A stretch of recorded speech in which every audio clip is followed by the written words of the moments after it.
Johnny Carson's most uncomfortable guests, when live TV went too far. For over 3 decades, Johnny Carson was not just a television host, he was a national ritual. Every night, millions of Americans ended their day with The Tonight Show. Johnny represented calm, intelligence, and control. He wasn't loud. He wasn't chaotic. He didn't chase shock value. His power came from timing, restraint, and the ability to make even the most nervous guest feel safe. But live television is a dangerous place. There are no second takes, no edits, no safety net. And when something goes wrong on live TV, it goes wrong forever. Tonight, we are revisiting the moments that slipped through Johnny Carson's legendary control.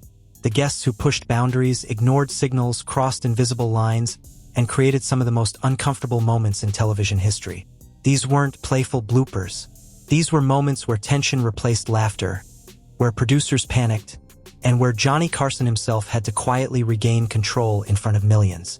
One Robin Williams, when genius overpowered the show. Robin Williams was a force of nature. His mind moved faster than the cameras could follow. When he sat on Johnny Carson's couch, there was always excitement, but also fear. No one knew where the interview would go. On one appearance, Robin exploded into motion almost instantly. He leapt out of his chair, hijacked the stage, launched into impression after impression, and physically invaded Johnny's space. What began as comedy quickly turned into chaos. The audience loved it at first, but behind the scenes, panic set in. Camera operators missed shots. Producers whispered frantically through headsets. The carefully timed structure of the show collapsed in real time. Johnny tried to regain control with jokes, but eventually he leaned back and simply watched. His laughter was real but strained. A longtime producer later admitted, Robin didn't follow rules. He didn't even acknowledge them. Johnny realized the only way to survive was to let it burn itself out. It was brilliant. It was uncomfortable. And it showed how even genius can overwhelm live television. To Don Rickles, when insults crossed the line. Don Rickles built his career on insult comedy. Audiences expected him to attack everyone, even Johnny Carson. But there was an unspoken agreement. Some lines were off-limits. One night, Rickles ignored that agreement. He mocked Johnny's age, his marriages, his personal life, and not in a playful way but with a sharpness that caught everyone off guard. The audience laughed, unsure whether they should. Johnny smiled, but it didn't reach his eyes. Insiders later revealed that some of Rickles' jokes had not been cleared beforehand. On The Tonight Show, that mattered. Johnny valued preparation and trust. Rickles valued shock. For a brief moment, the balance of power shifted, and Johnny felt it. Rather than explode, Carson did something far more telling. He changed the subject and moved on. A silent message: you went too far. 3 Bob Hope watching a legend fade. Bob Hope was once untouchable. A comedy giant. A living monument. But time does not respect reputation. In his later appearances, Hope relied heavily on cue cards. His jokes felt dated. His timing was off. Punchlines landed in silence. Johnny tried to help him, feeding lines, pausing for laughs that never came. The audience shifted uncomfortably. A writer from the show later said, Johnny hated those moments. It wasn't embarrassment. It was sadness. Watching a legend struggle on live TV is brutal. Hope didn't notice the silence. Johnny did. The segment ended quickly. Live TV had shown something no one wanted to see. Greatness doesn't always age gently. For Frank Sinatra, power without warmth. Frank Sinatra's presence was magnetic and intimidating. To millions, he was a cultural icon, a Hollywood legend. To Johnny Carson, he was a guest who could unsettle an entire studio with a single glance. When Sinatra arrived, the cameras seemed almost deferential. Operators adjusted angles mid-frame to capture his every movement. Johnny's opening line, a light-hearted joke about a recent performance, barely elicited a reaction. Sinatra's face remained neutral, almost unreadable, while the audience forced polite laughter. Backstage, the tension was thick. Producers whispered to each other, unsure if the segment would run smoothly. The crew had been warned. Sinatra didn't improvise, didn't banter. didn't play the game in the usual way. It was live TV in its most delicate form. Johnny adapted. He used measured pacing, careful timing, and mirrored Sinatra's energy, creating a subtle dialogue without confrontation. Every gesture was deliberate. A slight nod, a controlled smile, a pause before speaking. It was an intricate dance. One misstep could break the rhythm entirely. Audience reactions were fascinating. Polite laughter, polite applause, murmurs of intrigue. They sensed the tension but didn't know its full story. Behind the camera, producers adjusted the teleprompter, whispered into headsets, and monitored the clock. Every second mattered. Sinatra could command a room without saying a word, a producer later said. Johnny had to respect the aura and navigate around it. It was like chess, but live, and with millions watching. By the end of the segment, Carson had accomplished something extraordinary. A seamless, controlled interview under pressure, keeping the audience engaged despite the guests' intimidating presence. Sinatra left, leaving an impression not just of his own power, but of Johnny's unparalleled skill in managing tension and charisma on live television. 5. Orson Welles, brilliant, arrogant, unmanageable. Orson Welles approached the studio like a man stepping into his own theater. A genius filmmaker and actor, Welles often disregarded the rules of late-night TV. To him, Johnny's questions were interruptions, the commercial breaks irrelevant, and the timing suggestions unnecessary. From the first moment, Welles drifted into monologues, elaborate discussions of cinema, politics, and philosophy. The audience leaned in, initially captivated by his intellect, but the fascination soon gave way to confusion. Laughter was rare, applause hesitant. Johnny's calm smile remained, but subtle signals of stress appeared. A slight hand movement, a measured pause, a sidelong glance at the control room. Behind the scenes, chaos brewed. Producers scrambled to communicate timing cues, camera operators adjusted angles to capture Welles' dramatic expressions, and the floor director whispered into headsets, "Keep rolling, we're on live." Orson treated live TV like an academic lecture, a director later admitted. He didn't understand the medium's constraints, and he didn't care. Johnny navigated the conversation by allowing Welles to speak while carefully guiding him back to relevant topics. Micro-laughter, strategic nods, and subtle pauses created a rhythm that kept the segment watchable. The tension was invisible to some, palpable to others. Audience reactions ranged from awe to bewilderment, capturing a rare live TV phenomenon. Intelligence meeting unpredictability. Every pause, every glance, every carefully timed joke demonstrated Johnny's mastery.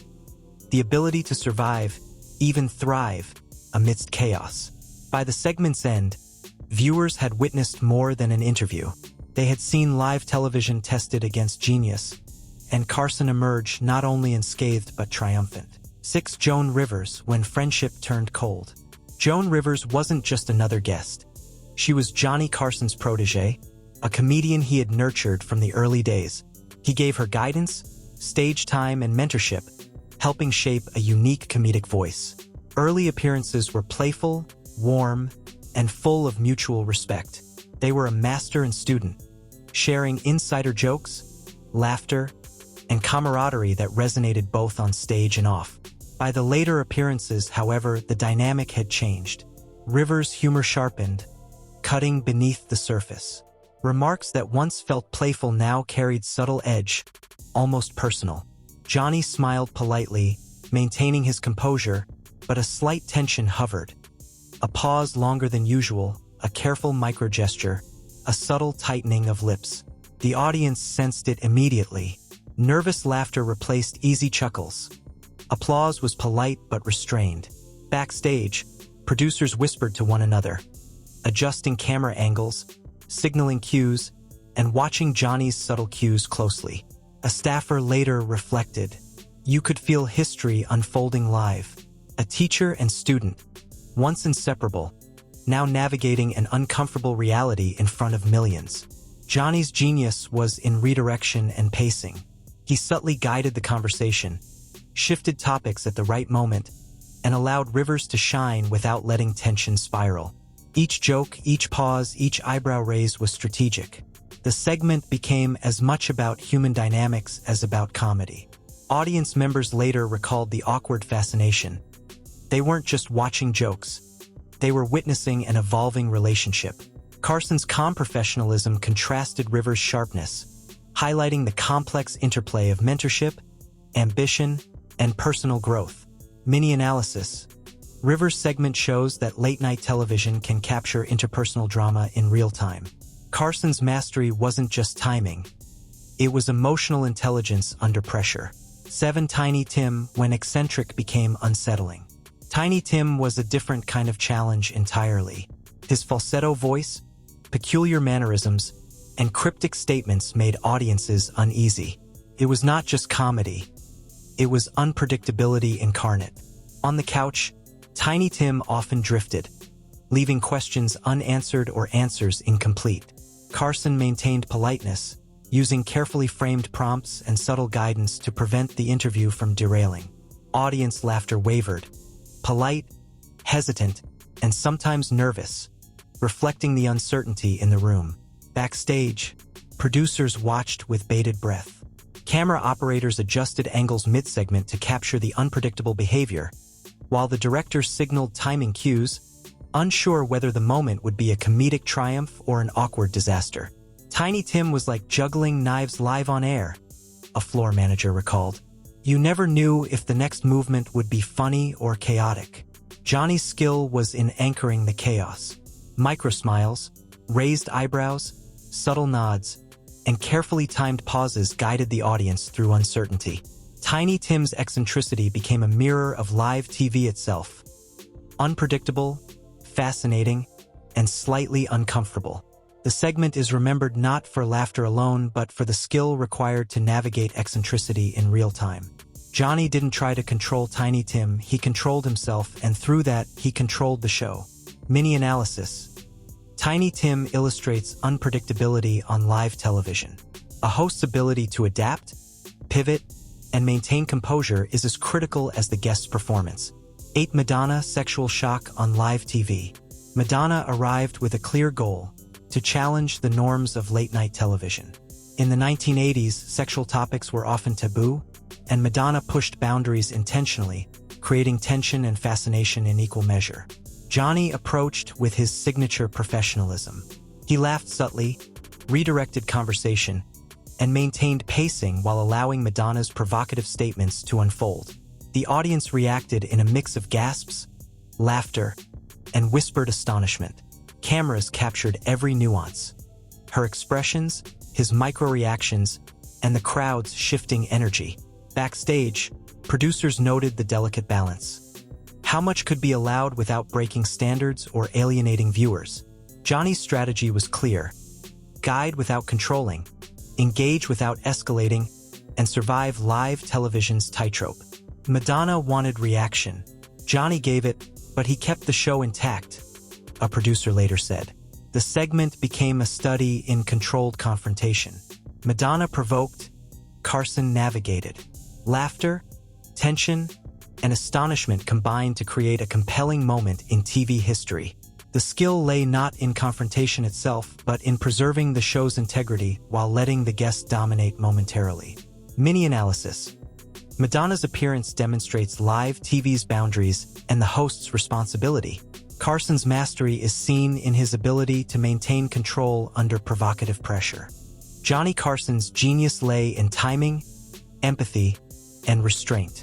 These 4 guests, Joan Rivers, Tiny Tim, Madonna, and the moments in between, show that live television is a collision of personalities, unpredictability, and human tension.